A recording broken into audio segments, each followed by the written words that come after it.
At Radiolab, we love nothing more than nerding out about science, neuroscience, chemistry. But we do also like to get into other kinds of stories. Stories about policing or Politics, country music, hockey, sex, of bugs. Regardless of whether we're looking at science or not science, we bring a rigorous curiosity to get you the answers. And hopefully make you see the world anew. Radiolab, adventures on the edge of what we think we know. Wherever you get your podcasts. What's up, everyone? It's Noah Daniels. Hey, y'all, I'm JJ. Hey, guys, it's Kat. And we're your hosts of the Real Hauntings podcast, where we bring on guests who share their first-hand encounter ghost stories and supernatural experiences. Now on to the trailer. I've been warned to not tell this story, but I think because of the way it ends, it's okay to tell this story, because some people say that with certain entities, to speak of them or talk about them or in any way portray them as powerful will attract them to other people. The creepiest thing about it to me is a lot of times it would wait for me to notice it. It would just lay its arm out like this, and then I'd be like, where is it? Where is it? And then I'd see it, and then it would just slither back. For more information on the Real Hauntings, Real Ghost Stories podcast, make sure you check out real.fm to learn more about our podcast and many other amazing podcasts. Let's hang out. Let's hang out. And let's talk about what legends have found. Let's hang out. And let's listen to two lesbians shout. Let's hang out. Let's hang out.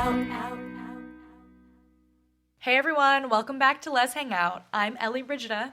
And I'm Lee Holmes Foster, and here's what's happening this week. This week in the Lesdom. This week in the Lesdom is somewhere that we can touch base every episode about things that are going on in the podcast, in our lives, or just in the greater Les universe. And the first thing we want to talk about is all of our trivia nights coming up. We keep booking more. I am so excited. We have one in New York, one in DC, one in Denver, and then another one in New York. If you want to know the dates and times for all of those, just go to our Facebook and make sure you check those out. They're all coming up between September and the end of October. We would love to see some of you there. We also are still looking for trivia hosts. If you want to host it in your city, or if you have other cities that you'd like to have one of these trivia nights, get in touch with us. Send us an email at leshangoutpod@gmail.com. We're also starting our Patreon Season 3 campaign. We're so excited. We just had our watch party for Colette, which was so fun. We always do our drinking game and get to hang out with all of our wonderful patrons. So join us for the next one at the Ellen DeGeneres level or up. We are super excited for the movies we have coming up this season, so I highly recommend considering joining those watch parties. We also, as a reminder, have new Patreon tiers. We have our King Princess tier at $50, and we also have a new sponsorship level tier at $250. If you want to promote your business or some other project that you have going on, or just send someone the coolest shout out ever, go check it out, and we would be happy to do that. We're also going to be at the Weekend Soiree, which we will never stop talking about, so get used to it. On October 31st in New Orleans. We would love to see some of you there. If you're going to be there, email us, let us know. We'd love to meet up. We also want to shout out some cool news in the queer literature world. So queer author Gabby Rivera's book, Juliet Takes a Breath, is being republished by Dial Books for Young Readers starting on September 17th. So you can check out her website, GabbyRivera.com, for tour dates, see who she'll be chatting with all across the U.S., and if you haven't picked up the book yet, be sure and check it out. Also, I really want to talk about another thing in our Les universe, which is the Are You the One finale just happened last week. I'm not going to spoil it, but I am going to let you know that we are going to have one of the cast members on the show to talk about it and to give you dating advice. So if you want to get dating advice from one of the cast members, email us with your questions. We would love to answer them.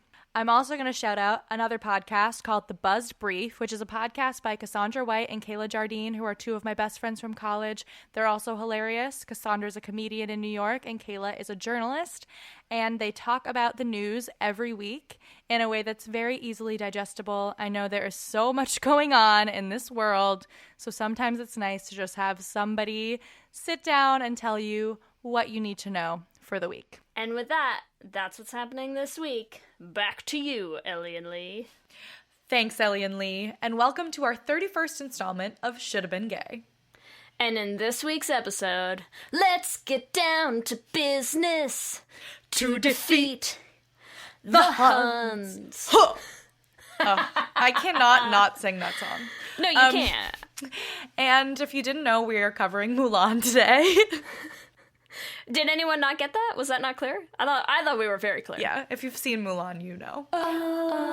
It was fun, it was great, but it should have been a little more gay. And we have a very special guest with us today, Sydney Lai, who is a serial tech entrepreneur and investor, and also one of my good friends. Thank you so hey, much Sydney. for joining us, Sydney. Hey everyone, thank you so much for having me. I feel like before we start, I need to talk about how we met. Yeah, can we please? Because I actually haven't even heard this story. Oh gosh. Oh my goodness. All right, so number one, I will say since this meeting, Sydney has been a huge supporter of the podcast and has gotten us some amazing guests. She was the one who got us connected with Robin from Her. Nice. And little did I know that Sydney would be so valuable. I was at Stonewall in New York at Lesbo A Go-Go with my friend Alexa, and we were both dancing. My friend Alexa is a very good dancer, and so is Sydney. I wish everyone could see the enthusiastic nodding that Sydney is doing right now. So I'm like, just yes, saying, I get am a it, great Alexa, dancer. get it. Yeah, okay. Yes. And so me and Alexa are dancing, Sydney and her friends are dancing, and then all of a sudden we just sort of merge groups. We're all dancing, as you do at Lesbo Go-Go. And then I swear to God, like looking back on this event, the whole place like parted and Sydney and Alexa just start dancing in the middle. And everyone's like, yes. Like, it was a show. It's like parting the Red Sea, but like with lesbians. Yes. Is it parting the Red Sea with lesbians if just like everyone has their period at the time? Sorry, that's a terrible. Yeah, we're not going there. It was like a Kyle Hanagami dance video. It was just the two of us. I mean, I'll be frank, I was definitely hitting on her. I was like, what's up, girl? And Yes. The first thing I said to her was like, are you a choreographed trained dancer? Because yeah, the way we were dancing together and melding, it was like finding an a cappella buddy and you just knew how to sing together. Mm-hmm. You know, it was incredible. So shout out to Alexa. I'm know. picturing this like a dance scene in a movie where it's like, you know, you have an entire dance floor and yet somehow inexplicably there's just like a huge moat of space, you know, around like the two actual like lead characters. Yeah. That's exactly what happened. They were the lead characters in this night, and I was just there enjoying it. Ellie was the unpaid extra who's there dancing. There's no music playing. You're just okay. Honestly true.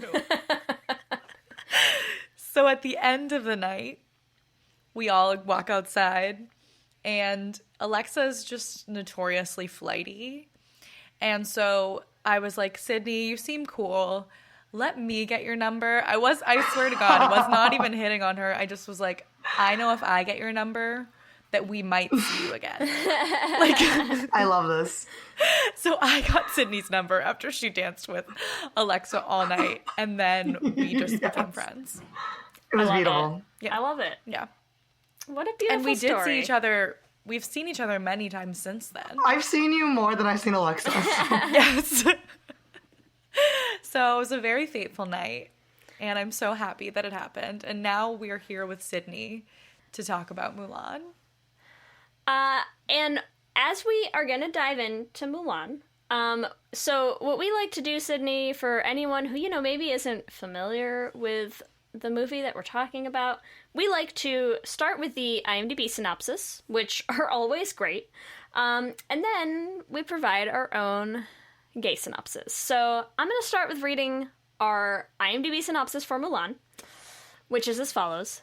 To save her father from death in the army, a young maiden secretly goes in his place and becomes one of China's greatest heroines in the process. I mean, Excellent. Yeah, Excellent. So accurate. good one. I feel it. Yeah. It's like a little heavy-handed for my taste personally this time around, but you know. What about a gay synopsis? Ellie, do you have a gay synopsis? Yes, I do. Okay. All right, here we go. Genderqueer icon Mulan falls in love with bisexual icon Li Shang, and they make queer icon babies and live happily ever after. Oh my god. There's just I so love many it. gay icons in this film. It's so absurd. What about you, Sydney? Do you have a gay synopsis for Mulan? I think my gay synopsis is the moment she came onto the screen, I was like, wait, is that me? Yep. Yeah, it was just like a queer Asian powerhouse of a woman. I was like, yes, she was my queen. Young gay Sydney Lai sees herself on screen for the first time in Disney's Mulan.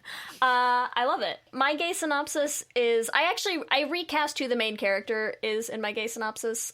So mine is young, closeted Li Shang, joins the army, climbs the ranks to become a general, but has to search his heart when he falls for a young soldier under his command. Who was also a man. That's I good. mean, presenting as a man. I didn't even think of it from that perspective. Yes. I was just thinking of Oh, we're gonna get into There's just- it. Don't so worry. there was this theory that Chifu, the like commander of the general, was possibly gay. Oh, really? What's that theory? Yeah.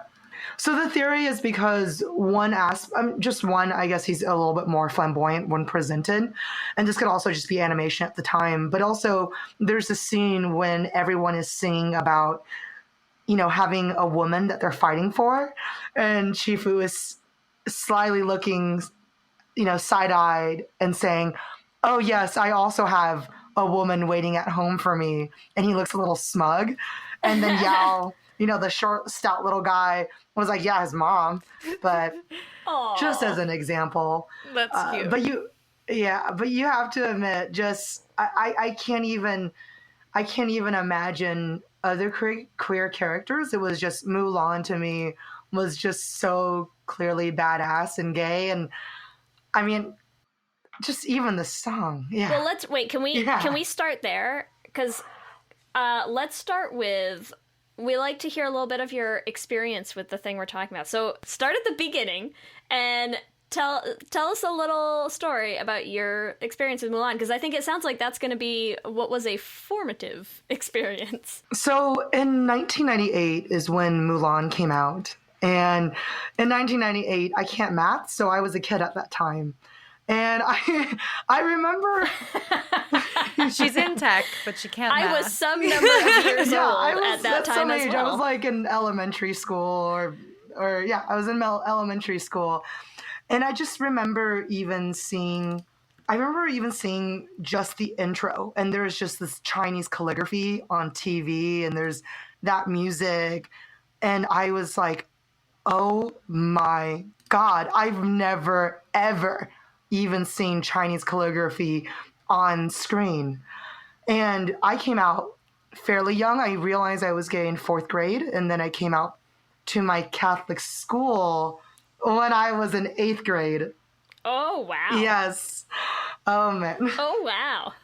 This is not what the episode is about, but I'm so curious about that's that. a whole other story. I got names. I got memories. Wait, okay. 4th grade, how long was that after Mulan? Okay, so this was, oh my gosh. Okay, so this was 1998, and it's currently 2019. So this was about 21 years ago, right? So Carry the I was 7. I was 7 years old. There we go. Subtract There's math. 5. Okay. So you were 7. I was 7. So you saw Mulan, and 2 years later, you were like, okay. Pretty quick. pretty quickly. And so, I mean, immediately as it comes out, I'm hooked to it.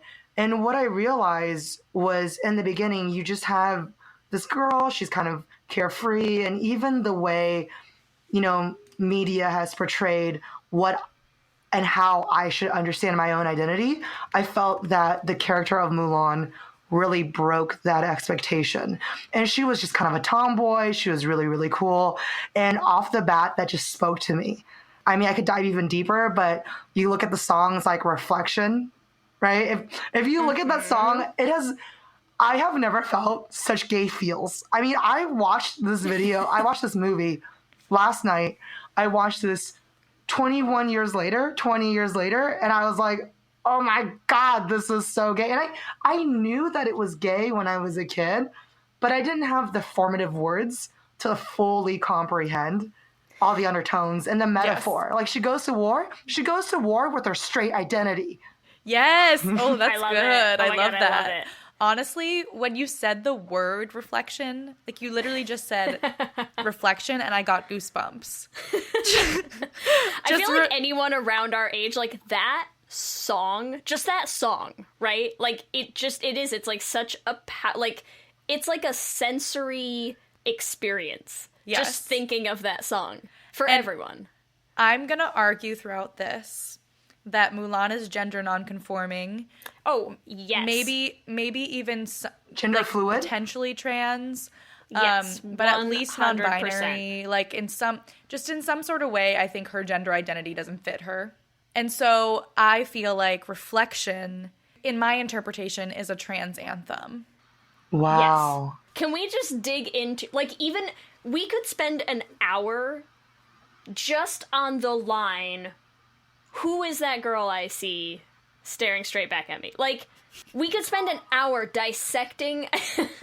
So many tears. I so wish everyone could see just the responses, the physical responses happening right now. But, like, we could spend a solid hour, like, just on how that line hits queer people, like, across so many identities and just in so many ways, like, everything that you can read from that. Can I also say, especially as, you know, queer Asian child of immigrant parents, the line that really even struck me was the line in the song where she goes, that if I were truly to be myself, I would break my family's heart, right? So, you know, sometimes I do go to other friends about, you know, how do I come out to parents? But it is such a different experience when you are a child of immigrant parents. Coming out is a completely different conversation, or just a conversation that you cannot have because there is no reasoning or, you know, kind of like, oh, just talk to them. This isn't really. Have you talked to them? Oh yeah. That's a whole nother conversation. I get like weekly calls from my mom. Like, hey, are you still like guys? I'm like, no, still gay since you called yesterday. Oh no. I think that I would say 100% one of the major unanswered questions of a movie like Mulan, especially with a song like Reflection in it, is like, does Mulan dress like a man to go to war, or does Mulan go to war to dress like a man? That's a very valid question. What's the incentive? Chicken or the egg? Yeah. Well, I just think that the thing is, the film sets the premise, right? The plot sets the premise as like, I have to save my father. But then you have Reflection. And Reflection doesn't fit that premise, right? Reflection isn't just a whole song about, I have to save my father. That's not what the song's about. Yes. It's not, that's not what the song is. The song is a completely different thing that she's dealing with that they just sort of like never address ever again. How? Well, I mean, how do you not address that? She dresses like a man for most of the film, and I think that's when she feels the most comfortable. Oh, it's yeah. very obvious. So I think they do address it. Maybe they don't have another song about it. But still. Well, explicitly. They don't explicitly address it the way that I think Reflection, like, puts it front and center of, like, there's something else going on right here, you know? Like, it would be a totally different thing to me. Like, Mulan as a movie, I think, would hit me totally differently if Mulan had a huge heartbreaking ballad about, like... Being gay? No, she has that one. What I'm saying is, like, what if she had a whole ballad about just being like, I have who to is save that my father? Right, like, who is that father I see and how do I save his life? But, like, that's not the song. The song is like, who is this girl I'm staring at in the mirror and why isn't she me and why don't I feel like she's me? Wow. Yeah. Valid. Right? Yep. Absolutely. So Like, that's a legit thing that they just, like, snuck into this kids movie that we all then just internalized, like, that message. And sung by Christina Aguilera, so case closed. She was actually my... Yes. I mean, A, yes, but B, we're gonna talk about Lea Salonga. Like, don't you worry. I'm sorry. Lea Salonga is a queen. I have to admit, I don't know who she is. However... This is where the two theater nerds and Ellie and I are, like, dying a little Christina on the inside Aguilera right now. was my middle school crush. So there was two side tangent. Avril Lavigne and Christina Aguilera crushes was when I realized, oh, I'm a lesbian. Yeah, those are pretty... I would venture to guess quite a few people listening are like, yup, check, Yeah. check. Well, we need to educate you on who Lea Salonga is. Yes. Because, okay, so first of all, she voiced many Disney princesses. Yeah. Mulan, I believe Jasmine. She also was on Broadway many times. She played Eponine in the 10th anniversary of Les Mis. Oh my gosh. And Fantine in the 20th anniversary. I've seen both. I should have known. Yeah. It's embarrassing. And her voice is incredible. She was Kim in Miss Saigon. Yes, and she was in Miss Saigon. Oh! She's just an icon. Oh, wow. Either way, she is a singing icon. She's a powerhouse. And yeah, I still have like a Miss Saigon original cast recording that I listen to all the time because I love her. She's great. Let's dig back into the movie. So, Sydney. Oh, are we not doing an episode on Lea Salonga? Sorry. Okay. Should have been gay. Lea Salonga should have been gay. I would be so happy. Sydney, you rewatched the movie last night, right? So you have a bunch of notes. What's next on the list in terms of plot points? Well, wait. Before we even dive into your notes, you said you watched the movie with a friend who's never seen it. Yeah, it was a straight man. Is that... Yeah, can you tell us what that experience was like? What's it like for someone to see Mulan for the first time? Because I don't think I've known that was possible since 1999, you know? Yeah, my best friend and I were both women who were born and raised in the 90s, and he was also perhaps born in 89. I don't know. Something happened, and something happened. You got stuck in the 80s. Maybe he just wasn't a young... He was in Jumanji for a couple decades, and then now he's back, and we watched Mulan. So what was it like? It was so funny, because I was like, oh, how do you feel so far? And, I think media representation has changed a lot up until 2019. And he's watching this film, and he's like, I don't really understand. Are they Chinese or Japanese? It was a little bit ambiguous for him. That was one of the confusions. Wait, you mean 1998 Disney wasn't, like, doing hardcore research to make sure that they were... culturally appropriate? Culturally. Yeah. So the movie actually... Exactly. Yeah, so the movie actually never really took off in either China or in Taiwan because everything was completely inaccurate. And so as the Mulan 2020 movie is coming out, there was a lot of uproar because a lot of the architecture in the new live action movie is also inaccurate, and they take out Mushu. Wow. I know. Just and Li Shang. Yeah. What other queer characters can you possibly talk about? I mean, besides Mulan. So Mulan. One thing I will say though is because I've heard the live action, at least. And again, I mean, I'm not someone who's going to, like, hugely go to bat for Disney on this. But I have heard they are not doing a live-action remake of the cartoon. They're making a live-action movie based on the poem, The Ballad of Mulan. And none of that is in the poem, right? Like, I mean, the cartoon is loosely based on the poem. And I've heard that the movie is supposed to also be loosely based on the poem. Not that I think that's going to make it any more culturally sensitive necessarily. Let's not get our hopes up.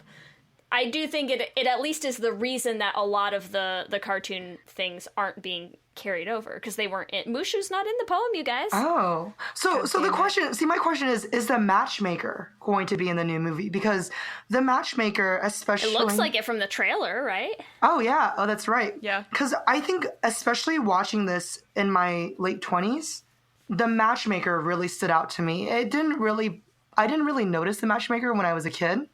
Right? Because no one's trying to set me up as a child bride. But when I was rewatching Mulan, I realized the matchmaker was such an emotional piece for me as a queer woman, right? As a lesbian woman, because it is very much, so my family's Taiwanese, and it's very much in our culture to make sure that we have a partner at a certain age, that they come from a reputable household, and that you're not going to die alone forever. And well, what my mom doesn't understand is that we're millennials, so we're forever alone. We're gonna die. Well, I'm gonna die alone.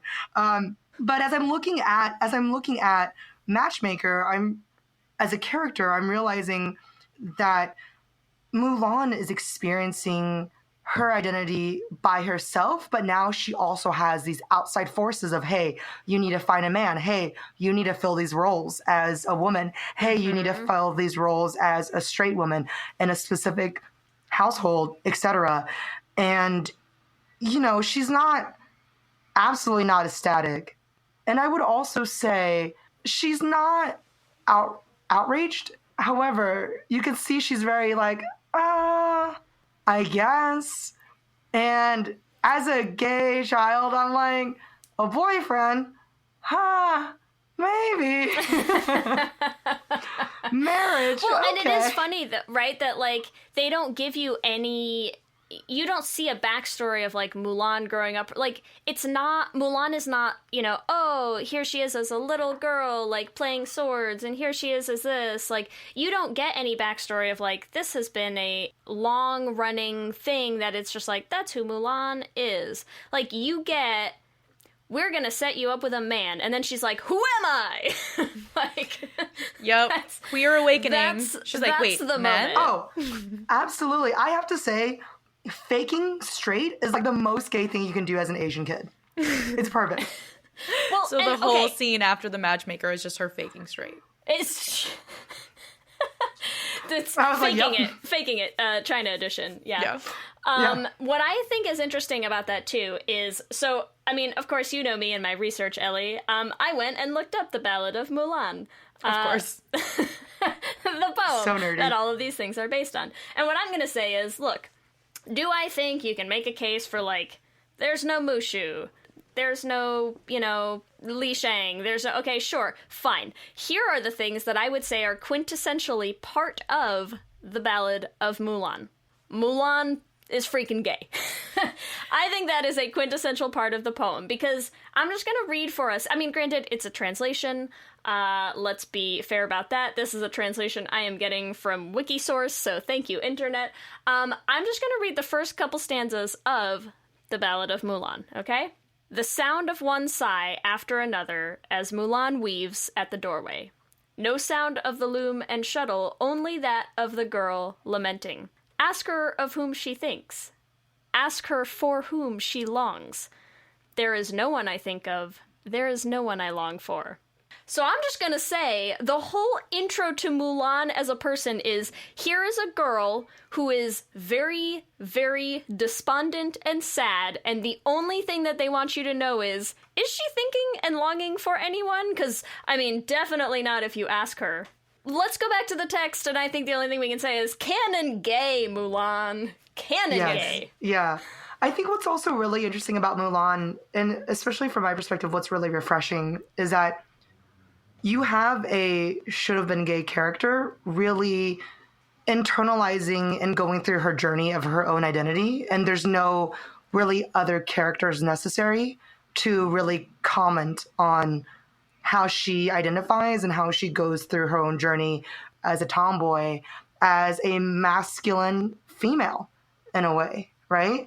And it's like she is expected to have these very, quote, feminine traits, feminine personalities, feminine duties. However, she's like, nope, this is what I set my mind to. this is how I want to show up in this world. And she kind of struggles with that because the world is not yet ready for her to be her true self. Mulan. I just also, I just feel like I wish that Mulan stayed the way that she was. Yes. Like by the end. So badly. Like, because I still feel like they try to be like, oh, like, obviously we're skipping a lot, but her true self, she's mostly her true self in the middle of the movie. Yeah. Even though, like, okay, yes, like, she's technically lying to other people about who she is, but I don't think she's lying to herself. Oh my god, that's so deep.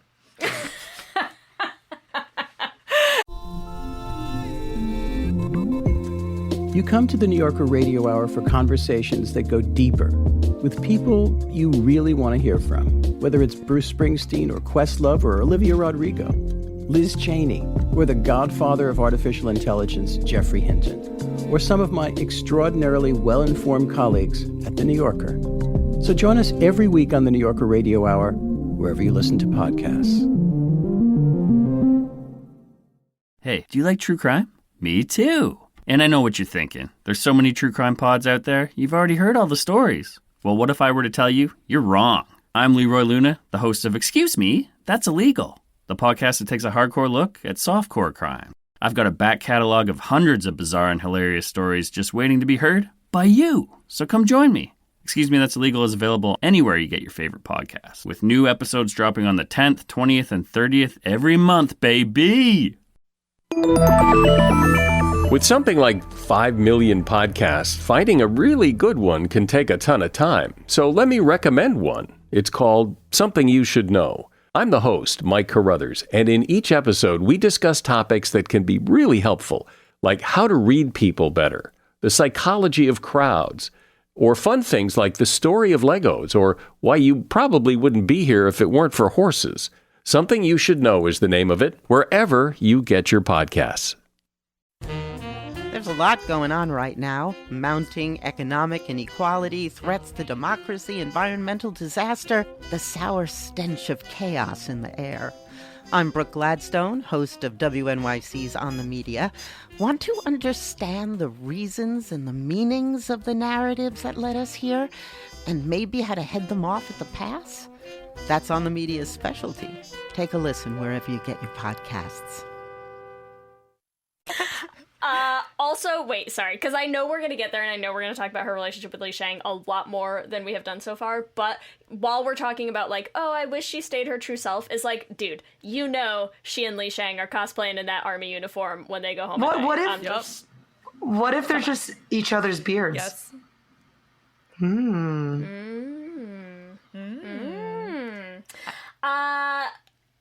Yeah. Well, oh my god, I have so many things I want to talk about, and I don't even know, like, what direction I want to go in next. Can we talk about this real quick? Because, so while we talk about Mulan's journey and her identity and her, like, Sydney, you were just saying how, like, she's on this journey by herself. And there's just one moment that I mean, let's go back to reflection just for a little bit, because we haven't spent enough time on reflection yet. But there's this really crucial moment in reflection, and some of you might remember if you listened to the recording of our live show that we did in Boston, where we talked about the Parent Trap, that there was a really important scene in the Parent Trap where they do a little short haircut, and that might harken back to a scene in reflection where, you know, Mulan has this moment of taking that sword and just giving a big old chop to her hair. And, like, that is such an important moment in the movie. It's such an important moment in Mulan's journey. And I think we just need to call out one more time the importance of a queer haircut for young girls sometimes. I love how Lee, like, every time we say this stuff, because Lee is, like, short hair, and I'm like, I will take my long hair to the grave. She's like, queer haircuts are so important for everyone. Some people. Some people. Thank you. Everyone has their journey, Ellie. Some of us see ourselves in Mulan, some of us see ourselves in Ariel, and they're all gay, and it's okay. I was going to say, I do remember when she chops off her hair, I was like, That was freshman year of college when people realized they were gay. You move into the dorms, you know, the hair loses a few inches. Back in the day, it was the Tegan and Sarah haircut. That was a thing. Yeah. You got a flag. You have to let everyone else know who you are now. In addition to the hair, not only was that a pinnacle moment, but if you want to look at other lesbian indicators, there's a scene where Mulan finally scales the pole to reach the arrow. And as she is scaling the pole at dawn and she reaches the arrow, she sits on top of the pole or the pillar. She sits on top of the pillar like a boss. She sits there with her legs spread out, her arm on her knee, like a lesbian. I'm like, that is how I sit on the subway. Can't Hashtag sit. gays Yes. can't sit. Yes. Yes. Yes. Oh my God. Yes. We'll get a screen grab of that because you're so right. It is the gayest. She has the gayest way to sit ever. She sits gay, and then when she first approaches the camp, she does like a strut. I mean, given she was instructed to walk more masculine, but several lesbians have a lesbian strut. I was walking down in Brooklyn the other day, and I saw my friend about a block away. And she is strutting along. She's strutting towards me. And I'm like, is that you? And it was my friend who was a lesbian. I was like, that is the strut that I recognize from certain people. You literally saw the strut from a mile lesbian away. strut. That is so funny. I also love, right, because we've talked a lot about how, like, you first come out, and a lot of us, you do that, like, gay puberty, where I think a lot of queer women, when you first come out, and you don't quite know exactly what that means about where your new gender identity kind of, like, expression falls. Not necessarily identity, but, like, do I have to look butch to be a lesbian, right? I think a lot of us go through that phase, and that's 100% what Mulan does, right? Is she's like, oh, I'm gonna be like, I'm coming out now as queer, so like, here's my big manly walk, and then she like drops it as soon as she kind of gets comfortable with herself, right? Which like many of us also do. Yeah, so 100% that's her gay puberty right there. Oh yeah, I mean, and she's still super, super queer, Yes. even when she lets all of the hypermasculinity go. That is so embarrassing. Lee, you just reminded me that my gay puberty thing, and no one knows this about me until right now. You guys excited about this? Yes. Oh my God, God. I'm so excited. Catholic school, freshman year, I wore boxers to class. Yes. Scoop, you heard it here first, world. Instead of your like Catholic schoolgirl skirt. So I did have Catholic schoolgirl skirts, but we were also allowed to wear trousers or khakis. And so I would sag my trousers with my boxers showing. Oh God. Yeah, I mean, I'm femme presenting now, but man, do times change. That's a Hey, move. I'm telling you, we all have that. You have that phase, right? You don't know. You gotta find yourself. You gotta find where you are. Where's your expression that's comfortable? We've all been there. some Okay, things we out. all did it. It's all For cool. me, it's a leather jacket. I always wanted one, and I got one and was like, that fits. That's it. That's all I need. Okay, I'm gonna put this out there only because you shared your embarrassing story, and I'll Yes, let's do it. I'll share mine only because Kelsey and I still like to make fun of me for it. But when Kelsey and I started dating in college, we met on a diving team. We were on a springboard diving team, and so that means that you had like you go to practice together, and of course it's you're on like a you're in the pool, right? So you like have to like shower and change every practice. And the running joke was like everyone could always tell if I was in the shower because if you smell Old Spice body wash, that would be this girl right That here. would be that big old lesbian with the Old Spice. It's the Old Spice body wash coming at you. Yep. Sounds right. Thank you, gay puberty. We've all done it. Gay puberty and 12-year-old boys. Old Spice. Oh my God. They should hire 100% lesbians. accuracy. Old Spice. Sponsored by. Old Spice should definitely hire lesbians. I know so many queer women who use Old Spice deodorant, Yes. Old Spice body wash. Old Spice, if you're looking for a sponsorship, hit us They up. want that musk. It's true. You know who probably wears Old Spice? Li Shang. Oh, okay, wait. Yeah, can we talk about Li Shang? I just want to talk about Li a little Shang. bit more? You know, okay. Yes, Mulan, but I still think the ultimate queer rep in Mulan, that was like full front and center. I mean, we can talk about how coded Mulan is until the cows come home, sure. But Li Shang is not coded. Li Shang falls in love Yeah. with a dude. You're right. Yep. Yep. What the F, Disney? What's the It deal? reminds me a lot of She's the Man, which I think we actually talked about in our She's the Man Yes. episode. Shit's gay. That shit's But yeah, gay. Li Shang is definitely queer. A lot of people call him a bisexual icon because he falls in love with Mulan when she is pink. Obviously, he gets angry because he's homophobic, and he's like, oh, God, I can't believe you didn't tell me you were a girl. Ugh. We all internalize things. She you had- know, it's okay. Yep. She bounded her chest. Well, I guess during that scene she was also injured, but Still. Yeah. So that's why I say But Mulan's he was upset. He was a little upset His to gay find dreams out shattered. that, Yeah, I know. Do you think he was more mad that she came out as a girl? Like he couldn't be with his gay lover? oh yes. Or that she lied to him? Oh, 100%. That the first one. Because he was like, oh, I just figured out my sexuality. And I was like, fuck. And this is why I love, I mean, besides the fact just that I think it's there, I think it's in the movie very clearly, I love the interpretation of Mulan being either trans or gender nonconforming in some way, because what I think that means is they find their happy ending, despite being two very, very queer people trying to be forced into a heteronormative mold.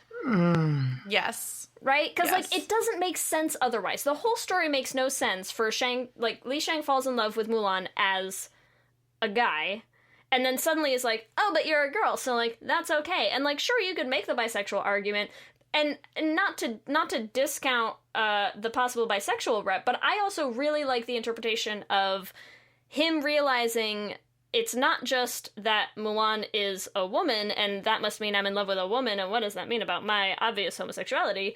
But that she's not a woman. She's either a trans man or, like, somewhere on a gender fluid spectrum, and that suddenly makes it, like, actually, we're just two very, very queer people who love each other, and, like, now we're gonna have this super queer wedding and marriage, and, like, have But our gay nobody lives else together. knows. And nobody else knows, but, like, every night you get out your little, like, you know, you tie up your little top bun, and we get out some, you know, like, army uniforms, and we have a little fun. I mean, yeah, he had a cute bun, and he was masculine, but he also had a nice, soft, feminine face, and I would even have to say, like, you know, what Mulan. Are we saying Mulan was a twin? Oh no, I meant Li Shang.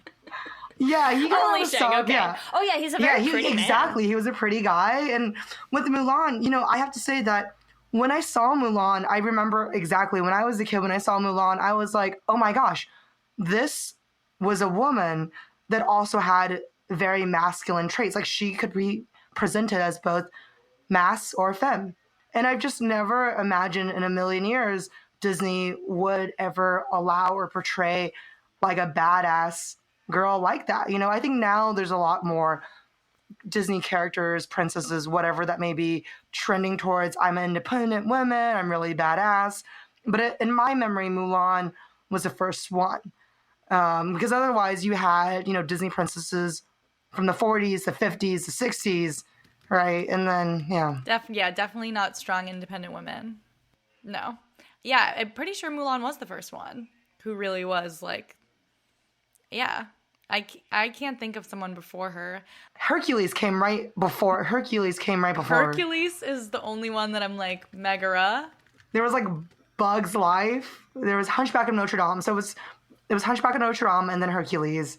You know your Disney timeline. I love Esmeralda. Oh, I thought babe. Esmeralda was so hot. I was like, wait, am I gay? Or That's okay. My gay awakening was 100% Jess. There you yes. Even with the new movie, I was like, que paso? I'm sure we're going to do an Aladdin episode at some point, and I will have an awful lot of feelings about this. You're going through the whole Disney canon this season? I know, right? Disney's going to find out at some point and, like, shut us down. Sue us. That's another thing is that there's no shipping in this movie. I mean, there's shipping between, like, Li Shang and male version of Mulan, right? Oh, yeah. Yeah, I'd say Li Shang and yes, Ping. Ping. And just... Yes, and Li Shang and Mulan. We do have another Mulan ship, though, that can we talk about real quick? Oh, you want to talk about Once Upon a Time? Oh, of course I do. Okay, so Once Upon a Time was one of my favorite shows ever. When it first came out, I binged it.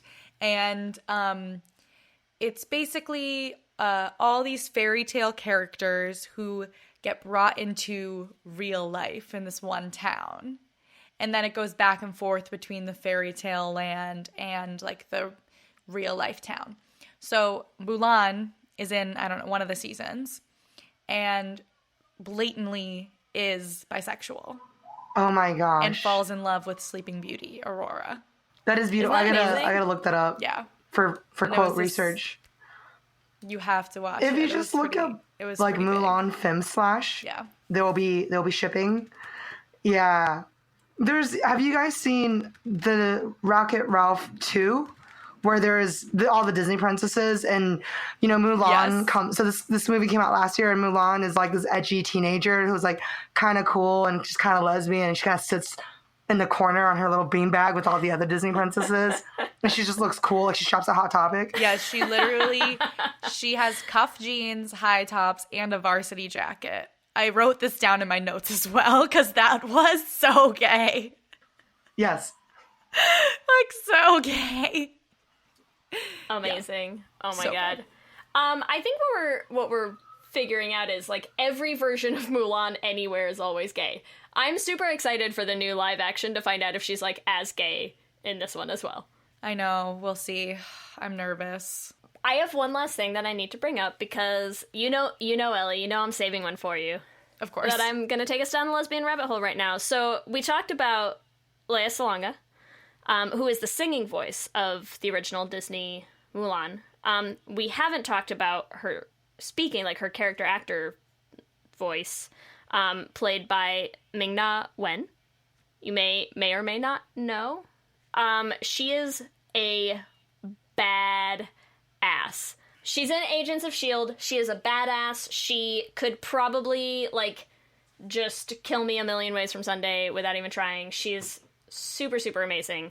And also was the regular speaking, non-singing voice of the original Disney Mulan. And she played Stargate Universe's first openly gay character.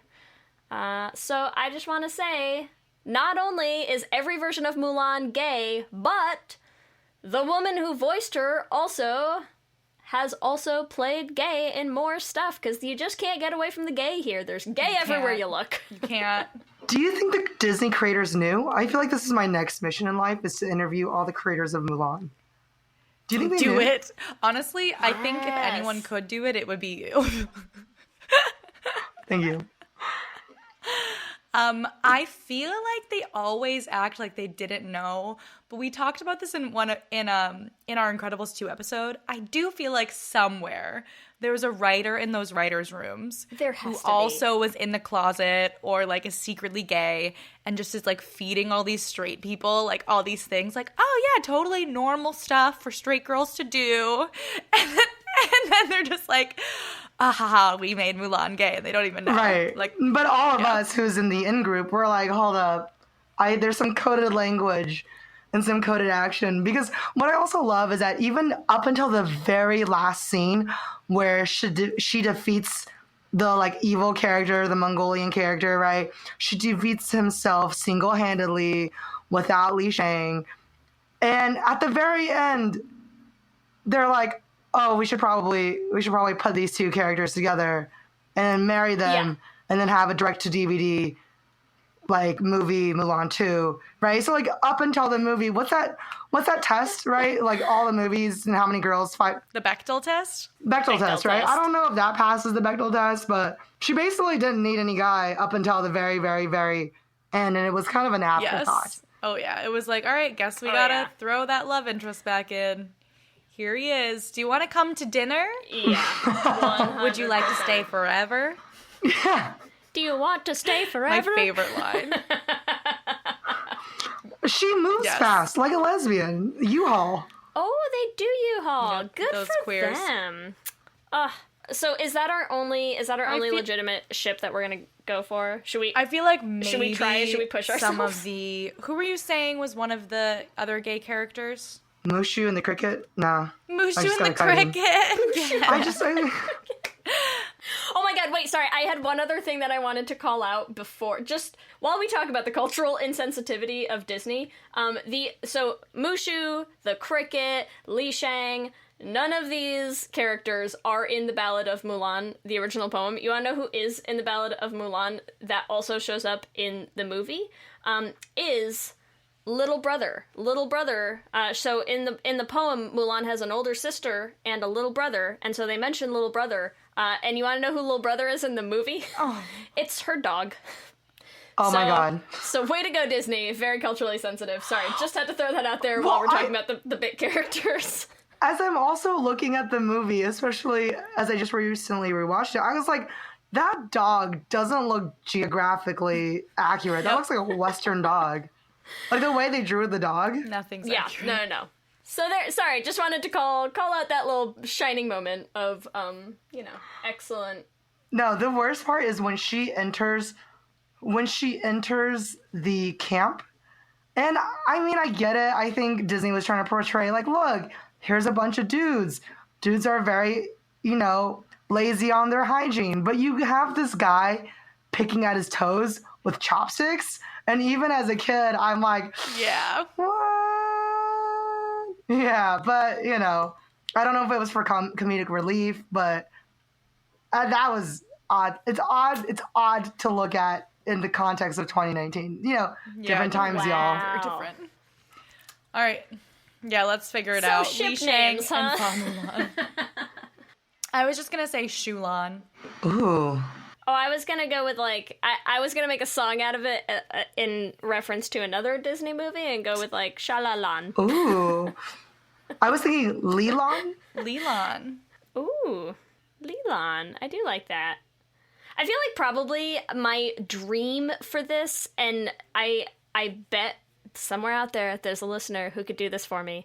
I would love to know the characters that go into their names, and I want someone to make a combo character ship name. That's what I want. Oh, with calligraphy. That would be really cool. Yeah. Right? That combines characters from both parts of their names, but makes a new actual name. That'd be pretty awesome. Do you know what I mean? I bet you could do it, and I bet it'd be super cool, because they both have really, really cool meanings to their names, right? Like Mulan as a name, I think, means it's I looked it up and now I forget. It's like a chrysanthemum or something. It's like a flower that's meaningful for Chinese people. You're doing great, Lee. You're doing great. I am not. I know nothing. I'm so sorry. I apologize for everything I'm saying. I'm probably fucking it all up. But I'm trying my best, and I just think it'd be cool because we don't do a lot of ship names with names that are originally character-based in the way that Chinese writing is. I just bet it'd be cool. So, someone take me up on this. I think it's an idea that could go somewhere. Don't leave me hanging. Okay, I think that's it's my time. dream. We gotta Is do our it? Q and Oh gay. my god, I'm so ready. Q and gay. So we're gonna do a Q and gay with you, which means we're gonna ask you some questions, you're gonna answer them, and our listeners are gonna answer them on our Twitter. They're all multiple choice or yes or no. All right? So the first question is, what's the gayest song in Mulan? A, I'll Make a Man Out of You. B, Reflection. C, Girl Worth Fighting For. Or D, Honor to Us All. Okay, well, I still have to say the girl we're fighting for, because when I was growing up, I was absolutely such a hopeless romantic. I think I still am. And I'm always like, I'm doing this for you, baby. Oh. So you're always with the girl worth fighting for. I love it. Gay. Gay. Question 2. This one's easy. Yes or no? Are you excited for the live action version? Yeah, absolutely. I'm down to hang. Yeah. Okay. All right. Good. Number 3. What's your favorite interpretation of Mulan's identity? A, butch lesbian, or B, gender nonconforming / trans? From my perspective, you probably just want an A or B. As a lesbian, cis woman, I feel like my intuition is to go with A. However, I see her more as gender fluid rather than perhaps trans. But again, this is just one person's perspective, because I think that she just wants to show up in different ways, kind of depending on how she feels like she should show up. Well, and also I love that she can represent something different for different people, you know? Like, I think there's just so much queer in the movie that it's like, you can find representation for so many different people in one character. I love it. I think it's great. Yeah, and I think that's why even with your first question, is the song reflection? I think reflection can mean so many things for different identities. But it's like, if you're fighting for a girl, that is some lesbian shit right there. Okay, question 4. Are you... There's a couple choices here. A, swift as a coursing river. B, all the force of a great typhoon. C, the strength of a raging fire. Or D, mysterious as the dark side of the moon. I knew you were going to sing that last one. Of course I was going to sing. I almost sang all of them. Come on. Yo, I love a girl with mystery, so I have to go with that one. There you go. Nice. Sydney is like creating her dating profile right now. Everyone's yeah. she'll fight for me. It. She's mysterious. Let's do this. She's like, look, I love a girl who cuts her hair in a mirror. Look, I love a girl who have a girl worth fighting for. Look, I love a girl who's gender fluid. Yes. Let's get Sydney a girlfriend. No, you don't need one. It's okay. You be an independent woman like Mulan. All right, so number 5. Who is the gayest Mulan? A, 98 Disney Mulan. B, 2020 Disney Mulan. C, Ralph Breaks the Internet Mulan. Or D, Once Upon a Time Mulan. Okay. I was not expecting this question. This is absolutely amazing. I haven't seen the 2020 Mulan, so I think that's a bit hard. From the trailer, she didn't seem that gay. I didn't feel like we were sisters. I am excited. Again, always excited for more Asian representation in movies and in entertainment. But I have to say, it's the 2018 Mulan from Wreck-It Ralph. Because when I saw her for like 2 minutes, I was like, yo, that was me when I was in high school. That was like lesbian Sydney in high school in a Pixar version of Mulan. So that really hit home. Nice. I think the main takeaway of this question is, I mean, granted, we haven't seen 2020 Mulan yet. We don't know for sure. But I think we can say pretty confidently, Mulan should have been gay. Should have been gay. Every Mulan. All Mulans should have been / were gay. Thank you so much, Sydney, for hanging out with us today. Absolutely. Thank you for having. Do you want to tell people where they can look you up if they want to Thanks again for having me on the show. If you guys want to reach me and learn more about building companies, investing, or personal finance, you can find me on Twitter or Instagram at Sydney Lai, SYDNEY LAI, and we can just hang out, be friends, and just feel free to say hello. I love it. I think a lot of people can benefit from that. Thank you so much yet again, Sydney. You have been the best friend to this podcast and to me, and I'm so happy we got to do this. Absolutely. Thanks. I had a great time, and keep on rocking. I absolutely love your guys' podcast, and I can't wait to get more folks listening and engaging with the podcast. Let me hear you say hip, hip, hip, hip, hip, yeah. We love hearing from you and building our community, so we want to shout out some of our favorite things from each episode. And this episode, we want to shout out Lisa Charlotte on Twitter, who said she's #feeling seen in by teen from our last episode. I love it so much. I love it as well. I also like to say that I also know Lisa. She's great. And we also just want to shout out all of our bisexual listeners. We love you, and we're happy that you're feeling seen. And you'll still be seen when it's not by teen anymore. You're Don't always worry. seen. We also, as always, want to thank our Lesbian Jesus patrons, Amy and Ellen, Kayla Kelly, Lizette Stye, Tanya Ferguson, Jess Klaus, Danny Griswold, Michelle Ray Thomas, Sarah and Julia, Nicole Gross, Carrie Ann Lawrence, Mark Foster, and Danny Gunlock Tamora. Thank you all so much. Remember, you can also find us on all the social medias, Instagram, Facebook, and Twitter at Let's Hang Out Pod. You can email us at letshangoutpod@gmail.com. If you have ideas for other Should Have Been Gays, let us know. Or you can check out our website at letshangoutpod.com. Make sure that you subscribe to the podcast on whatever app you use to listen. That way you'll know as soon as new episodes go up. We're also going to be posting videos on our YouTube channel, so make sure you subscribe at youtube.com/LesHangoutPod to catch them. If you want to help support the podcast, there are so many ways that you can do that. The easiest one is to rate and review us on iTunes. It helps new people find the podcast.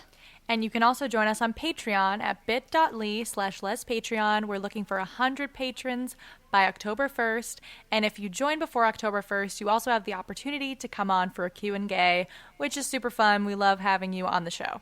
If you want to rock some Les Hangout swag, we have all of our designs up at bit.ly/lesshop. That's our TeePublic store. You can get tees and totes and sweaters and all sorts of cool stuff. You can get like a wall hanging. I don't know. They have some Get a fun... Les Hangout tapestry, baby. Tapestry. Do it. I'm just saying there's options, and you can check all that out. I would actually die if someone had our logo on their wall. Please do it.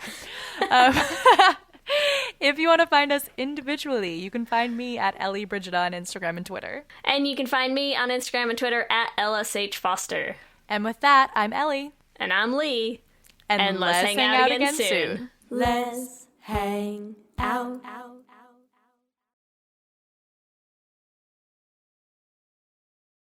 Ladies and gentlemen. What are you doing? What do you mean?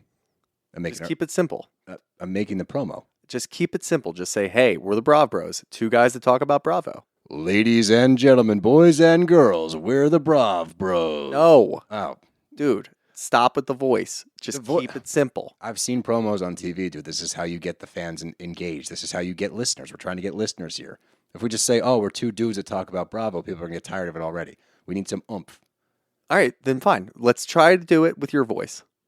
Brav Bros. Good job.